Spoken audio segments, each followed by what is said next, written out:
Good morning, my grape growers all around the world. This is Toppy Ag back once again with a quick little video. It's 2021, man. It's a little bit frosty here in Northern California, but man, we're out here doing it. We got to get this done. The pruning season has just started. I'm just going to show you something about pruning. Hopefully you guys out there catch something good, something new for all the ones that are barely starting. How to, separate your spurs, how to do actually open pruning when it comes to do that. In my last video, I showed you some of these grapevines that were on the bottom.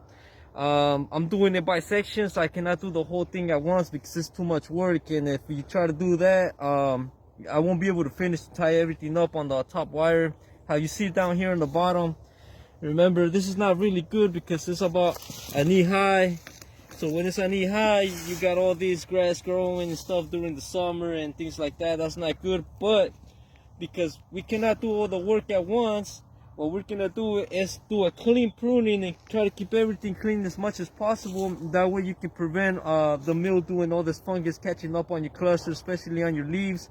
Another important thing, once you have everything done, make sure that in shooting it, you do all the shooting on time. That way you can protect your clusters from not getting all these type of funguses and things like that, and you don't have any problems during the season. And you'll be able to spray with your when you come in with your tank and your tractor.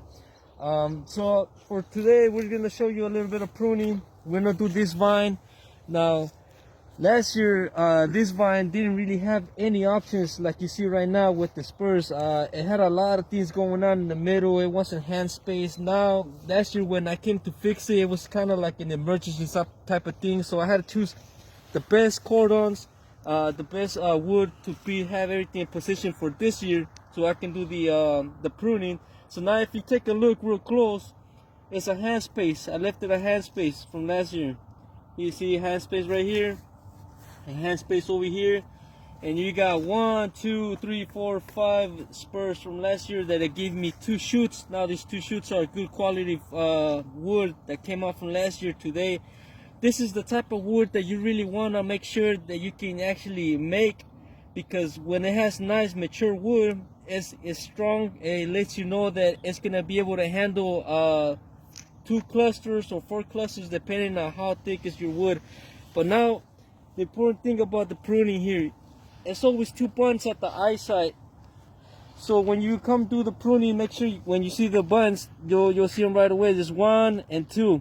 There's another one on top. That one's okay, but on the other side, if you take a look on this other side right here, there's a little tiny one right in the bottom, right about right there where my pruners are pointing.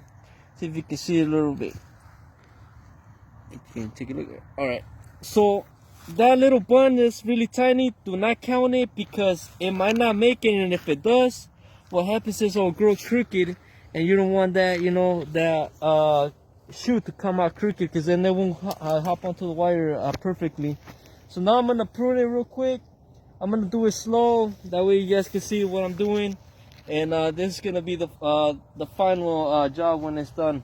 So we'll go ahead and do the first one.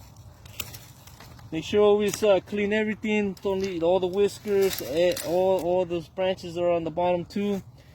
On this one, make sure that when you do the pruning, it's kind of like a zigzag motion. You don't want everything leaning one side, not everything on the end of this main branch. Always prune through the outside like this. Sometimes if you don't have the option to leave the one on the outside because maybe it's not as good, then go ahead and leave the one in the inside. Both are good quality wood, but you always want to make sure that you have the right position on the spur. That way everything goes evenly when it starts growing. Make sure that when you do cut, make clean cuts. And when you do the pruning, don't prune too close to the bun. Always leave it about this height. Because if you prune about right here, what happens is the wood will dry a little bit, a couple centimeters or so, and then it will dry the bun, and there we go, your bun's dead. And see, 1 bun and the other one behind, 2 buns right there.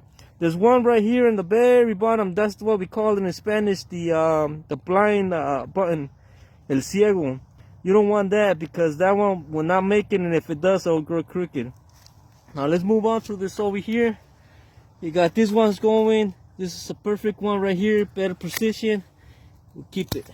Now, this one's in the outside, but the problem is, if you were to prune this one right here, you'll be too close to the cordon.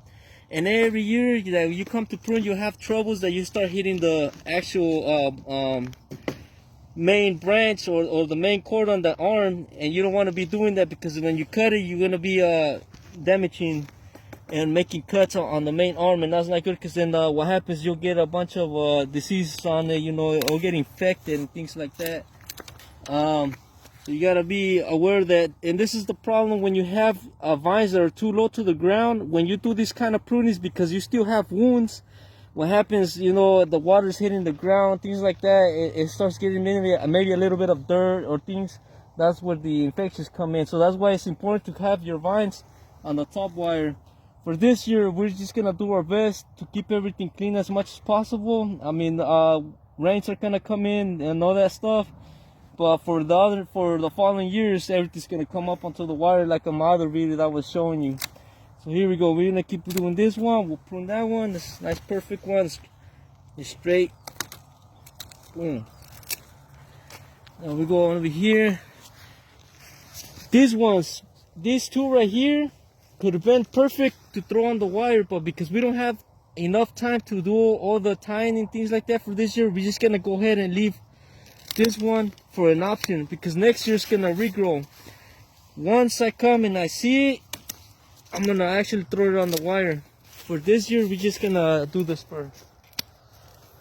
That's my little quick video. Hopefully you guys catch something new. I got my YouTube channel, Tapia Egg. Go take a look, subscribe, tell your mom, tell your friends, your homies, whoever you know. Make me famous if you can. I love you all. Take it easy. We'll catch you on the next video. Tapia Egg. Rato.